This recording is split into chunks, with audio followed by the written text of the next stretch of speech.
Channel. তোমরা সবাই কেমন আছো? আশা করছি তোমরা সবাই খুবই ভালো আছো আর আমিও খুব ভালো আছি। তো চলো আরও একটা নতুন সকাল, আরও একটা নতুন ব্লগ নিয়ে তোমাদের কাছে চলে এলাম। তো তোমরা দেখতে থাকো প্লিজ, তোমরা আমাকে একটুখানি সাপোর্ট করো আর আমার পাশে থাকো, কারণ আমার চ্যানেলটা একদমই নতুন। তো তোমরা পাশে না থাকলে হবে না। তো আজকে সকালটা শুরু করলাম। তো চলো তোমরা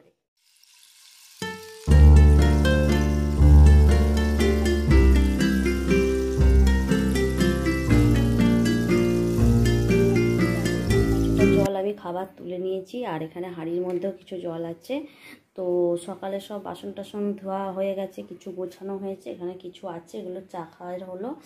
আর এখানে দেখো তাকটাও আমার অনেক অপরিষ্কার ছিল, তাকটা আমি গুছিয়ে নিয়েছি সুন্দর করে। আর এই দিকেও তাকটা ছিল, এখানেও গুছিয়ে নিলাম। আর আজকে আমাদের রান্না হবে ডাঁটা শাক। এই যে আজকে আমাদের ডাঁটা শাক রান্না হবে। তো মা গেছে টাকা দিতে, আর এই যেখানে থাক ডাঁটা শাকটা আজকে রান্না হবে। আর আজকে ডিমের একটু ঝোল করবো আর ডাঁটা শাক হবে, ব্যাস তাহলেই হয়ে যাবে আজকে রান্না। আর তো চলো বন্ধুরা, তোমরা দেখতে থাকো, তোমাদের অবশ্যই ভালো লাগবে আমার ব্লগটা, প্লিজ তোমরা পাশে থেকো আমার। তো চলো বন্ধুরা, দেখো এটা হচ্ছে আমাদের রান্নাঘর। তোমাদেরকে দেখিয়েছিলাম আর একবার দেখাচ্ছি।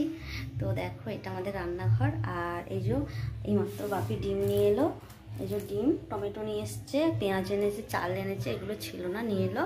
তো ডিমের ঝোল হবে, তোমাদেরকে তো বললাম ডিমের ঝোল হবে। আর হচ্ছে ডাঁটা শাক হবে কাঁঠাল বীজ দিয়ে। জানো তো কাঁঠাল বীজ দিয়ে ডাঁটা শাক কীরকম খেতে লাগে?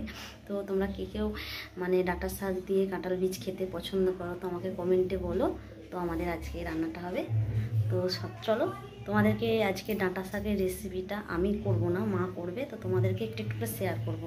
চলো তোমরা দেখতে থাকো আর একটুখানি আমার পাশে থেকো প্লিজ, তোমাদেরকে বারবার করে বলছি একটুখানি আমার পাশে থেকো। আর এখানে কি বলো তো, রান্নাঘরে জানলার সামনে আছি তো এখানে লাইটটা প্রচুর আছে, তো তাই জন্য একদম পুরো সাদা পটপট করছে মুখ। তো দেখো চলো তোমরা দেখতে থাকো।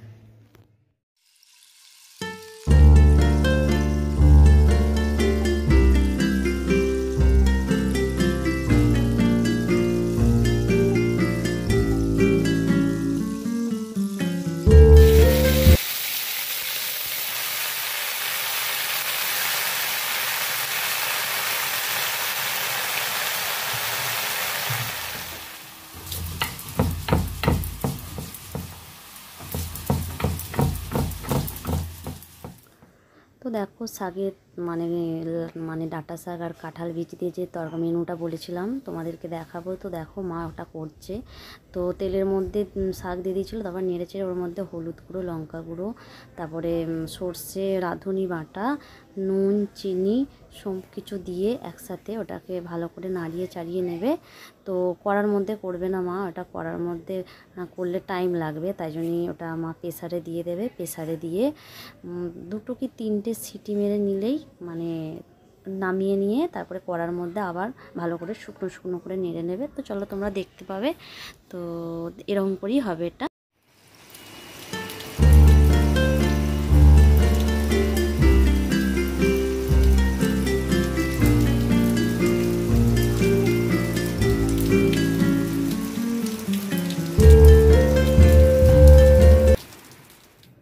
তো দেখো এখন বাজে প্রায় 9:30 এরকম হবে। তো দেখো বৃষ্টি কীরকম নেমেছে, তো প্রচুর গরম। আর এই গরমের মধ্যে এরকম বৃষ্টি দেখতে পেলে মনে হয় যেন মানে আকাশ ছোঁয়া যাকে বলে আমাদের, তো খুবই ভালো লাগছে।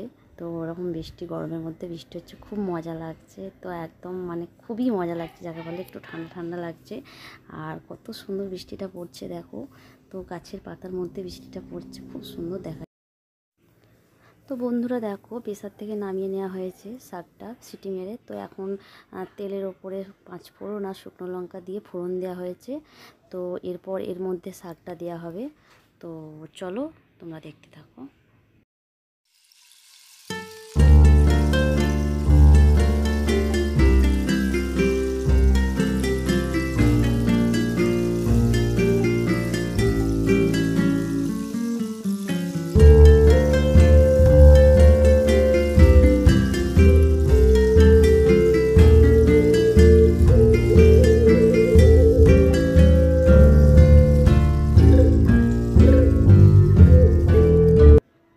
বন্ধুরা দেখো, এখানেই আমি আমার ভিডিওটা শেষ করলাম। তো আবার দেখা হবে পরের একটা ব্লগে।